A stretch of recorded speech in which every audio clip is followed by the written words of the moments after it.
Hello guys, তোমরা কি জানো বাংলাদেশে কোন অ্যানিমেগুলো সবচেয়ে বেশি ফেমাস বা কোন অ্যানিমেগুলো বাংলাদেশের মানুষ সবচেয়ে বেশি দেখে? নিশ্চয়ই না। তো আজকে আমরা সেরকমই 5টি অ্যানিমে সম্পর্কে জানবো। তো এই লিস্টে নাম্বার 5 এ আছে ওয়ান পিস, কারণ বাংলাদেশের বেশিরভাগ মানুষই ওয়ান পিস নামের যে একটা অ্যানিমে আছে সেটাই জানে না, আর জানলেও দেখতে চায় না, কারণ এটার এপিসোড অনেকগুলা। তাছাড়াও এটার মাঙ্গা এখনো পুরোপুরি কমপ্লিট হয়নি। তো এরপর নাম্বার 4 এ আছে ড্রাগন বল। ড্রাগন বলও ঠিক একই সমস্যা, এরও এপিসোড কোনো নির্দিষ্ট নাই, আমি জানি না এটা কয়টা এপিসোড, প্লাস এটার অনেকগুলো মুভিও আছে।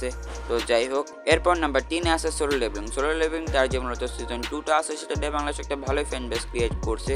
তো এরপর আছে আমাদের নাম্বার 2 এর যেটাকে জুজুৎসু কাইসন। জুজুৎসু কাইসনও বাংলাদেশে খুবই ফেমাস। হ্যাঁ, অনেকে অনেক কথা কয়, তবে যাই হোক বাংলাদেশে ফেমাস তো ফেমাসই হবে না।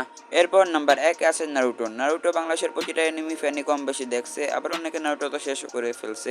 তাছাড়া আমাদের বাংলাদেশে ফ্রি ফায়ার অনেকেই খেলে, এবং ফ্রি ফায়ার কয়েকদিন পরপরই নারুটোর সাথে কোলাব করে, সেই থেকে অনেকেই নারুটো দেখছে বা দেখা শুরু করছে। তো যাই হোক, আজকের ভিডিও এই পর্যন্তই। আর যেহেতু তোমরা এতটুকু দেখছো, সো সাবস্ক্রাইব তো করতেই পারো।